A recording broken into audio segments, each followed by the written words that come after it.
Hello, it is Ryan, and I was on a flight the other day playing one of my favorite social spin slot games on ChumbaCasino.com. I looked over at the person sitting next to me, and you know what they were doing?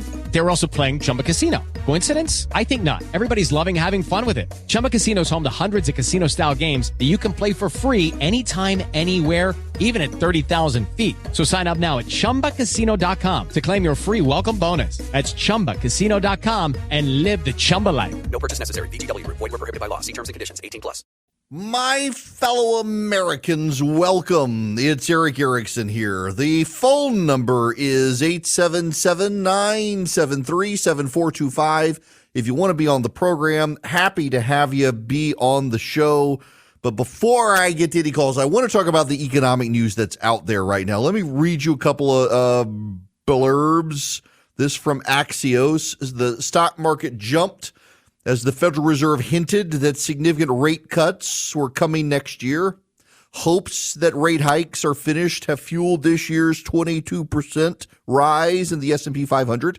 The official statement from the U.S. Central Bank at 2 p.m. Wednesday and the subsequent remarks by Chair Jerome Powell largely confirmed the view. The Fed left rates untouched and tweaked its policy statement to suggest additional rate hikes are no longer necessary. In one passage of the statement, the Fed notes the factors the committee will use to determine the extent of any additional policy firming. That is a significant change from past language about determining the extent of additional policy firming. In other words, the appearance of any suggests further rate hikes, which before were a foregone conclusion are now a mere possibility.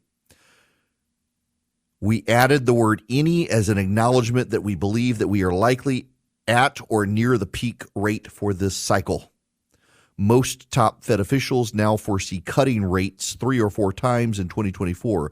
The median projection is that in December of next year, the Fed's target rate will be 4.6%, 75 basis points lower than now.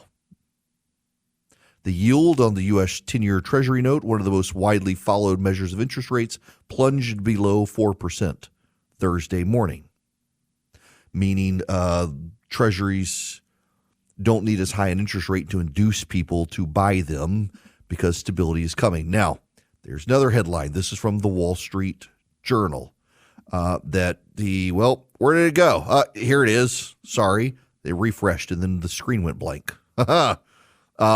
The headline, y'all, what's going on with the Wall Street Journal? Headline, Americans are spending on the holidays after all. This is another encouraging sign that consumers are actually spending. The Commerce Department on Thursday morning reported retail sales rose a seasonally adjusted 0.3% in November from October, even factoring in some downward revision to previous sales data. This was better than the decline of 0.1% analysts polled by the Wall Street Journal were looking for.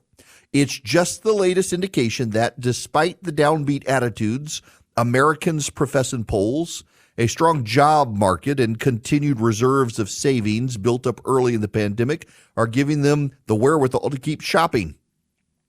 The news is better, really, considering what's been happening with prices. Overall, inflation's still with us, but in many retail categories, prices have turned lower. Tuesday's inflation report from the Labor Department showed toy prices were down 2.8% from a year earlier. Sporting good prices were down 1.8%. And prices for computers, smart home assistants, and the like were down 4.6%. Gasoline prices have fallen too, leaving Americans with extra cash to spend elsewhere. Exclude gasoline stations, and Thursday's report showed retail sales were up 0.6%. All of this sounds fantastic. In fact, it is good news. There's no reason to talk down the good news. There's good news. There is, however, other news out there that's not as good. The Democrats keep poo-pooing the polling that shows Americans feel like they're falling behind, saying not really. But they still are. They're putting more money on credit cards. Credit card interest rates are high. It's costlier and costlier to buy a house, so they're not. So they're not building long-term equity. Grocery prices are still expensive. They're still going up in price, just not up as quickly. The underlying fundamentals for microeconomics is still not good. And that's the difference here, micro and macroeconomics. On the big picture, the macroeconomic level, the United States is doing better than every other country on the planet, particularly China, which is in a depression. At the microeconomic level, the household level, though, people are still hurting. People are still upset about it. Now, maybe their fortunes will change. A growing number of economists are suggesting perhaps we could get out of this without a recession. That's usually the big red flag, actually, that we're headed into a recession. But if the Federal Reserve is going to start cutting rates again, that could actually boost the economy next year. The question is this.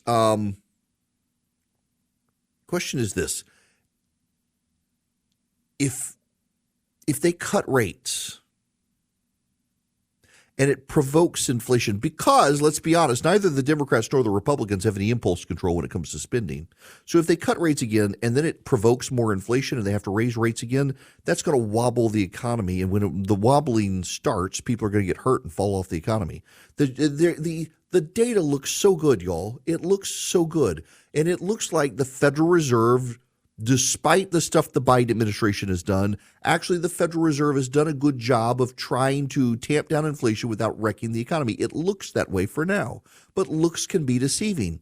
When you look underneath it all, the cost people are still paying for groceries, the cost people are still paying for insurance, the cost people are still paying for houses, the cost people are still paying for clothes, the cost people are still paying for the basic necessities of life. It's all more expensive still.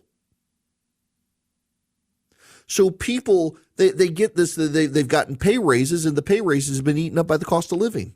So people are mad. And these things are just this massive problem for the underlying economic data, as much as the macroeconomic data looks so good. At the household level, people are still hurting. And what makes those people really mad is how many people in the media are dismissive of them, how many people are belittling to them, all the people who have an upper income existence, not in the middle class, who don't get it and are belittling the people of the middle class who are suffering. And that's still continuing to build the backlash towards Joe Biden. All of this data is headed in the right direction, including, by the way, the cost of groceries, headed in the right direction. But those costs are still too high for people, and lecturing them that they don't know how good they have it just makes them more mad. All right. 877-973-7425 is the phone number. Drew, I'm going to go to you first. Welcome to the show.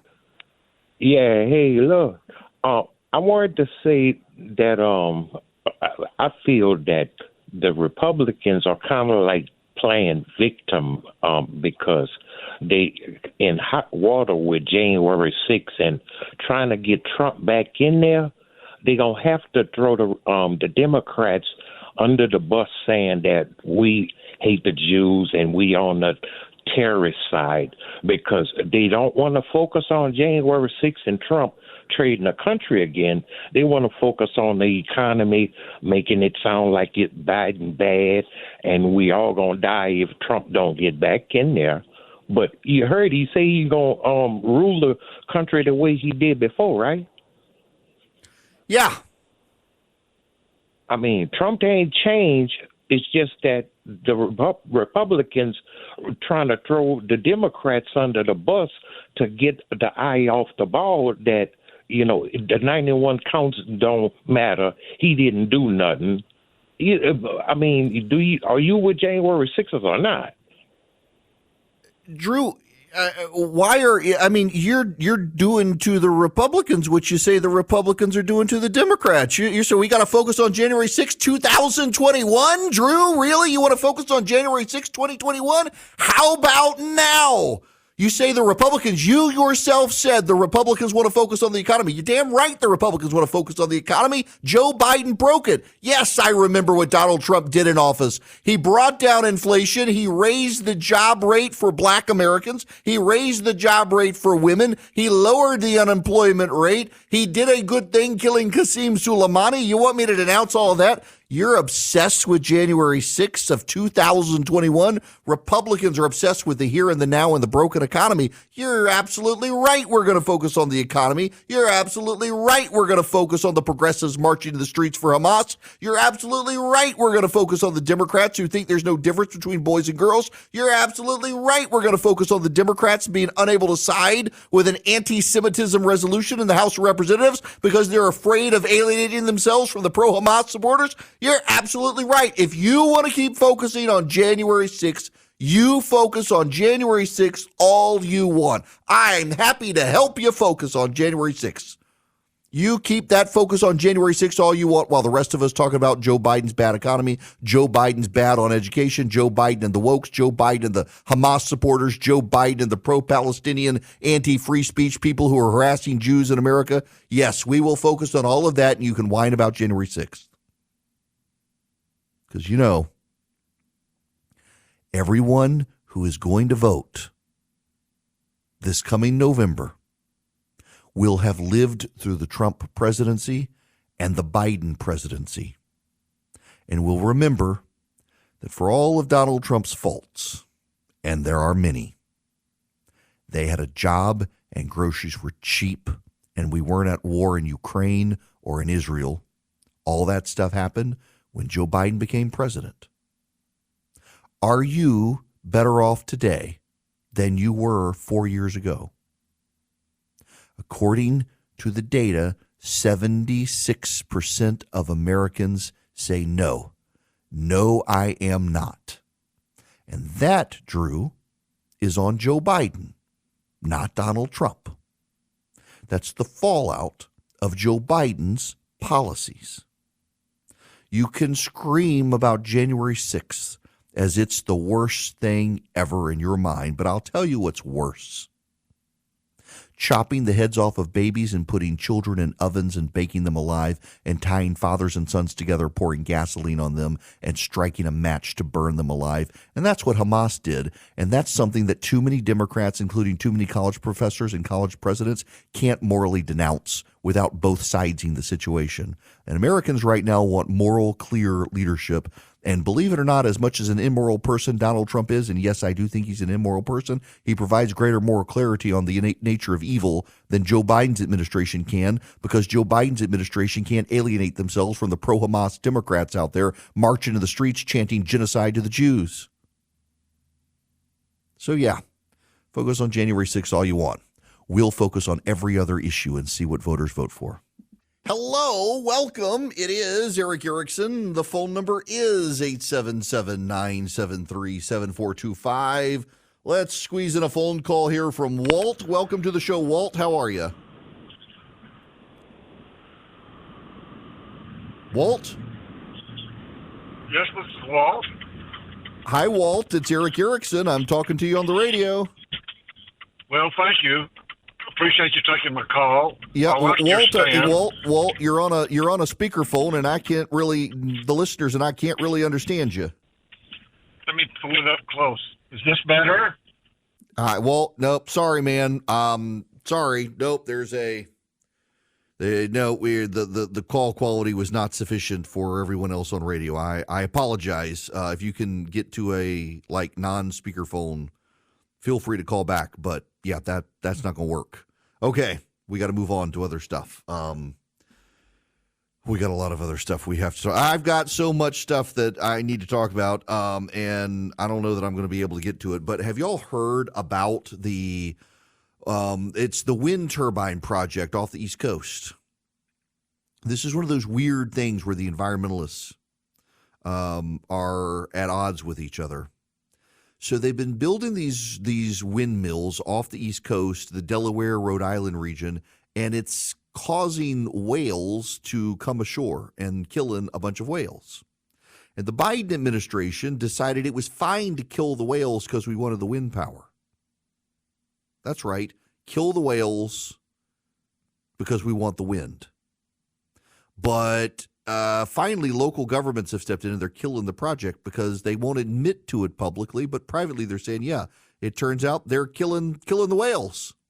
This is like the birds. They're killing the birds. It's kind of crazy that the birds are all dying out there. Windmills only work when the wind is blowing, and it's just not gonna be useful for most people. And I say all that because I see this story in the Wall Street Journal.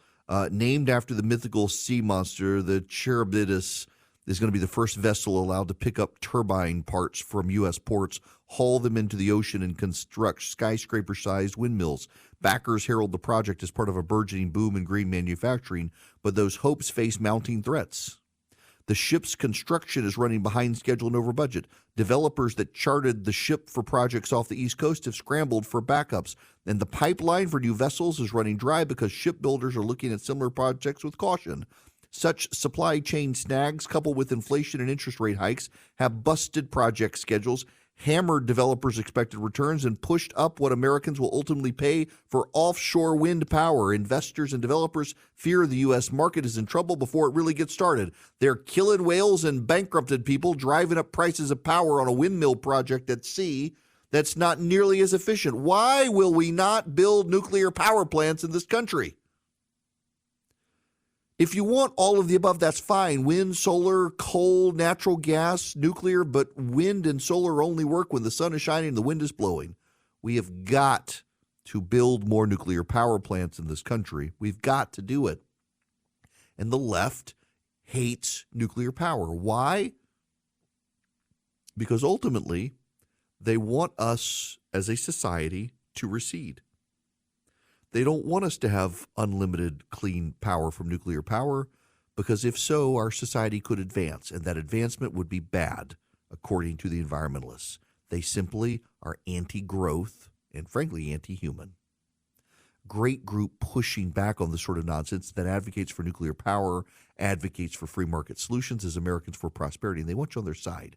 Americans for Prosperity will teach you how to be the most effective advocate for free markets and free people on the planet. They'll teach you how to fight for limited government, how to make a persuasive case for school choice and deregulation and tax reform for small businesses and moms and dads. They want you on their side. They got over 4 million activists around the country. They train them, educate them, get them out into the field fighting for free markets and free people. You could be one of them. Go to americansforprosperity.org/Eric today. americansforprosperity.org/ERICK. Sign up with Americans for Prosperity. Learn how to be an effective advocate for freedom in this country. Learn how to be an effective advocate against the insanity of the Biden administration. Americansforprosperity.org/Eric. They will train you. They will teach you how to make persuasive cases to your neighbors and your government officials, and they will put you in the fight for free markets and free people around the country. They believe in limited government, and they don't go wobbly. Americansforprosperity.org/ERICK. Hello there. Welcome. It is Eric Erickson here, and the phone number is 877-973-7425. If you want to be on the program, I'm happy to have you. I'm going to descend into the depths, but actually go up and look down on the world at 50,000 feet.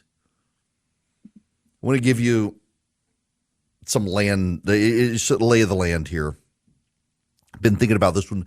Had some conversations yesterday. So I got asked to be, and they called it a cohort. It was 4 of us, and it's over, and I'm sad.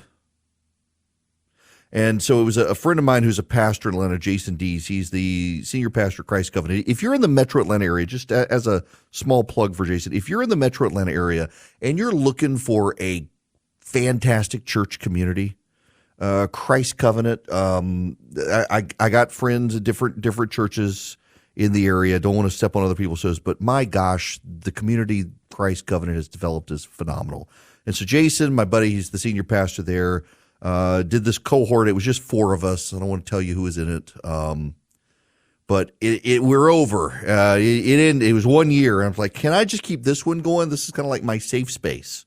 Everybody needs a group of people they can hang out with and just be honest and also accountable. We were having this discussion about Tim Alberta's book. I actually do want to get Tim on the show. I've started reading his book, but I was talking about something yesterday in this group, and it was a quote from Joseph Ratzinger, who became Benedict the 16th. And he wrote this in 2009 in a book called Faith in the Future, and we actually were reading this in seminary. Yeah, I went to a Protestant Reformed seminary reading the Pope, because he makes a good point here. I want to read you this quote. This is applicable to all of us, regardless of your theological orientation, shall I say. The church will become small and will have to start afresh more or less from the beginning. She will no longer be able to inhabit many of the edifices she built in prosperity. As the number of her adherents diminishes, she will lose many of her social privileges. It will be hard going for the church, for the process of crystallization and clarification will cost her much valuable energy. It will make her poor and cause her to become the church of the meek. The process will be long and wearisome, as was the road from the false progressivism on the eve of the French Revolution, when a bishop might be thought smart if he made fun of dogmas and even insinuated that the existence of God was by no means certain. But when the trial of this sifting is past, a great power will flow from a more spiritualized and simplified church. Men in a totally planned world will find themselves unspeakably lonely. If they have completely lost sight of God, they will feel the whole horror of their poverty. Then they will discover the little flock of believers as something wholly new. They will discover it as a hope that is meant for them, an answer for which they have always been searching in secret. And so it seems certain to me that the church is facing very hard times. The real crisis has scarcely begun. We will have to count on terrific upheavals. But I am equally certain about what will remain at the end, not the church of the political cult, which is dead already, but the church of faith. She may well no longer be the dominant social power to the extent that she was until recently, but she will enjoy a fresh blossoming to be seen as man's home, where he will find life and hope beyond death. In other words, this is then Joseph Cardinal Ratzinger become Pope Benedict the 16th, saying that the church is going to be smaller and more refined. There are a lot of people who go to church on Sunday and they're just there on Sunday, or they don't even go, self-identified evangelicals. One of the guys in my group yesterday was talking about a book with some data in it, and here's the data in this book is by, I think, Nancy Percy on toxic masculinity. Self-identified evangelical Christians in the United States of America are actually as bad when it comes to marriage and raising kids and divorce, or worse than the secular world. Many of the people who quote scripture but don't actually go to church, they consider themselves evangelicals, or actually have a higher divorce rate. They have a higher rate of cheating. They have a higher rate of issues with raising kids and running businesses, and a higher rate of unethical behavior. However, the ones who actually go to church on Sundays, the ones who are actually in church, the ones who raise their children in a godly household, the ones who read scripture, they have the lowest rate of divorce of any group. And I want all of you, whether you're churched or not, whether you consider yourself evangelical or not, whether you consider yourself secular or not, whether you consider yourself Democrat or Republican, I want you to understand this, because we oftentimes too broadly lump people in with labels. And a lot of people will define themselves as something like Catholic and Jew at this point are as much ethnic identifiers as anything else. They're not really necessarily religious identifiers, because there are a lot of people who consider themselves Catholic, but that's because of their upbringing. They're not really adherents of the Roman Catholic Church. There are a lot of people who are Jewish, but they're ethnically Jewish. They're not actually practicing Jews. There are a lot of people in the South in particular who identify themselves as evangelical, but that's their ethnic identifier at this point, because they're not going to church. They know nothing about the church, and they look just like the world around them. But there are two dynamics to this. I don't care who you are. Don't tune it out because you think it's up. Erickson's going religious again. Because I'm not. I need you to understand this point because it goes to a larger point that everybody needs to be in tune with. The people who call themselves evangelicals but have no actual faith. They use the label for societal advancement, particularly in the South.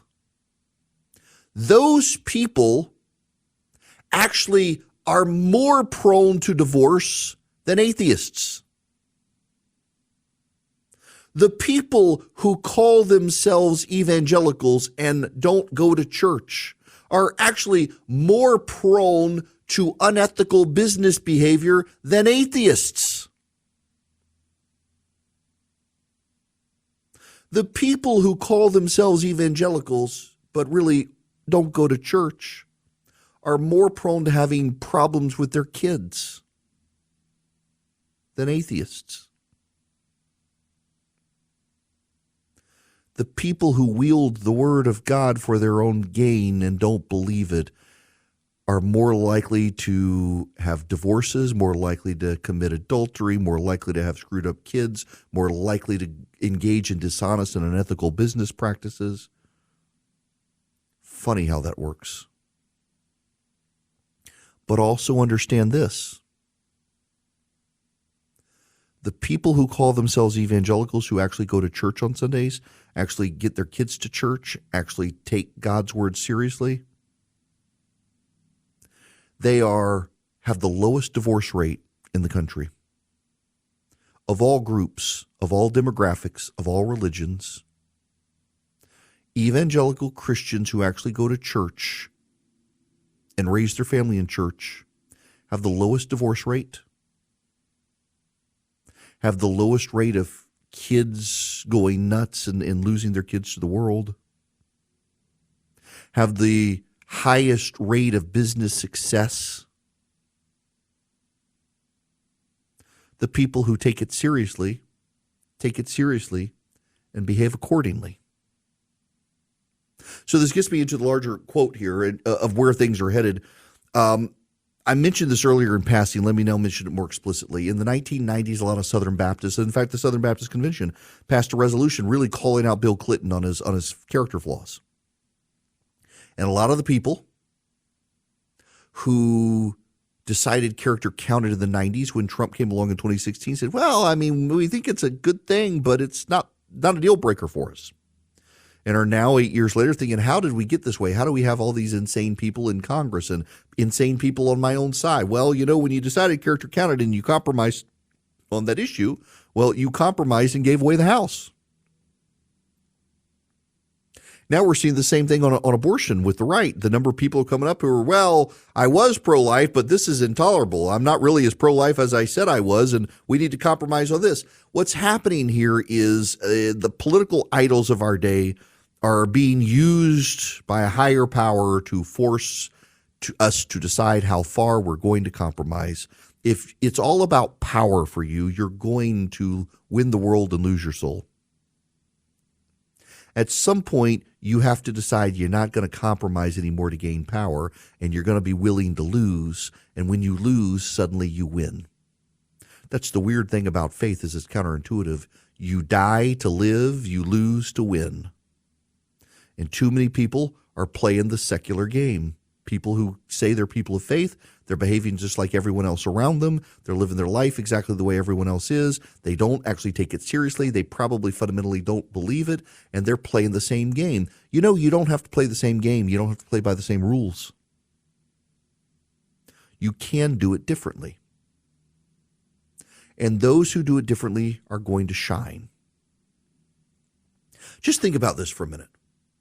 If you ever read the Old Testament, read it just for literature if you want, but it's fascinating. So some of the rules, like the no shellfish. Don't eat shellfish. I mean, the Jews couldn't eat shrimp. Poor Jewish people couldn't eat shrimp. Don't get tattoos. Don't wear mixed fabric clothing. They weren't talking about polyester back then, but other things. Don't do it. Now, you know what those rules were? They were cleanliness rules and stuff, but they were designed to set God's people apart from everybody else. They were designed to make them stand out.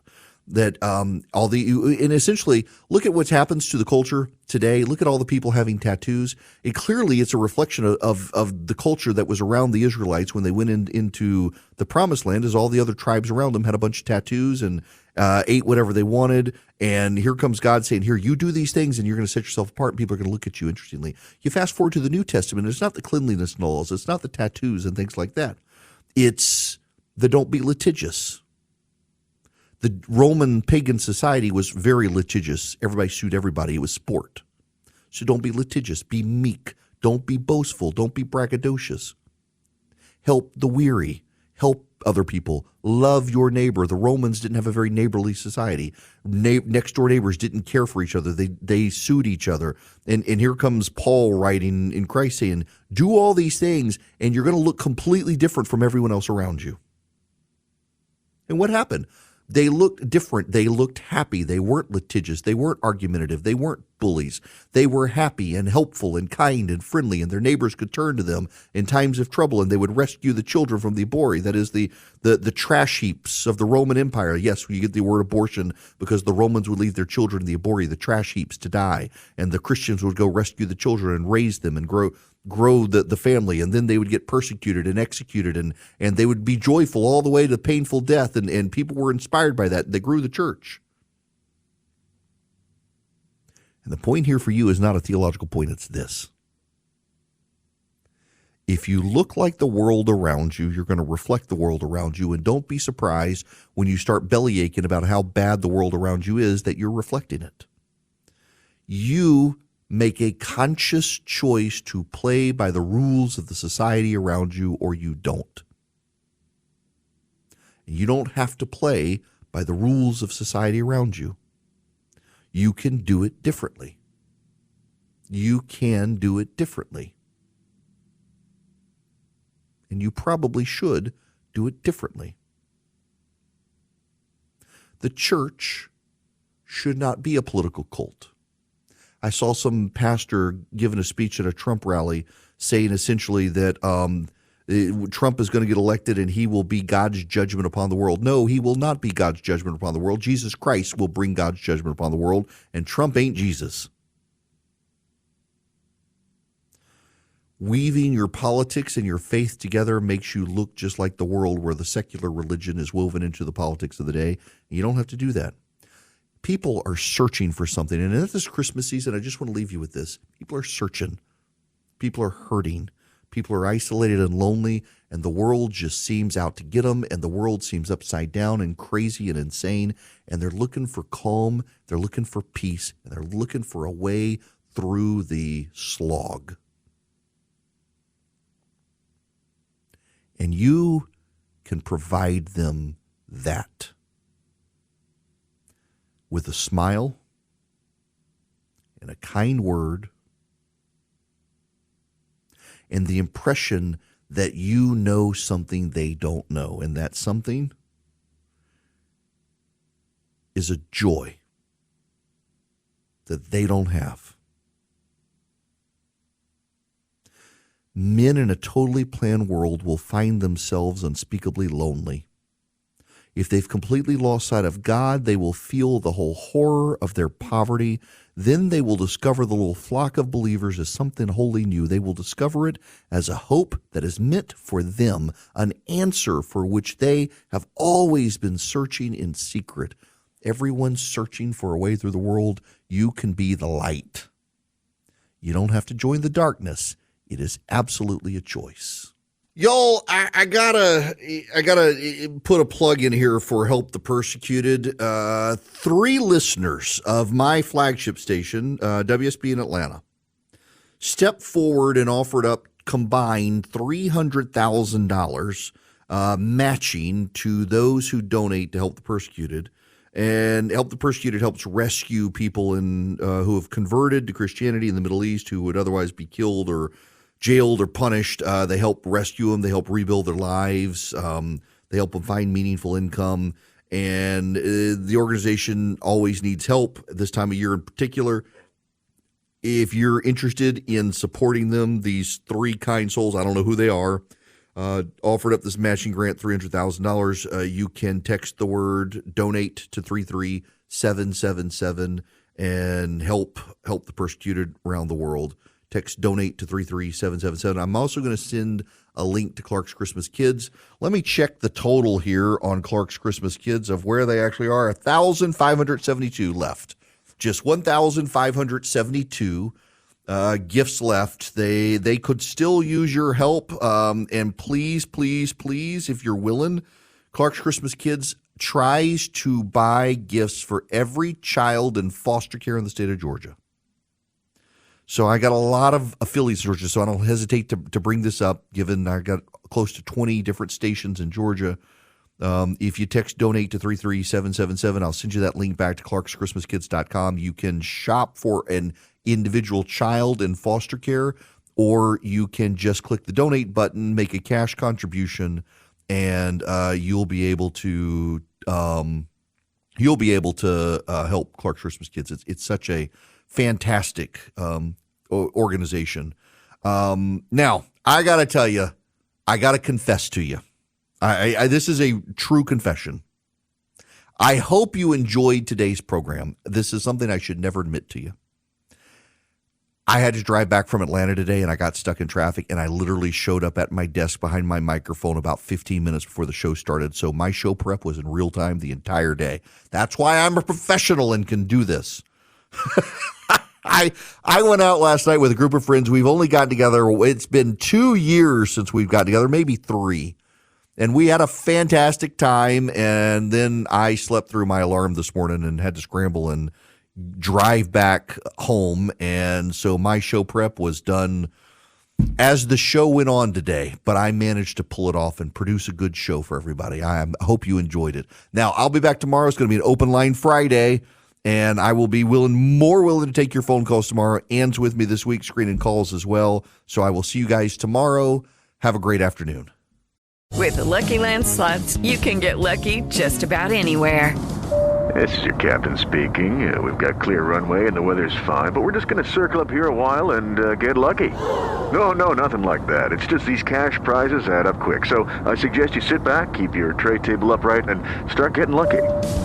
Play for free at LuckyLandSlots.com. Are you feeling lucky? No purchase necessary. Void where prohibited by law. 18+ terms and conditions apply. See website for details.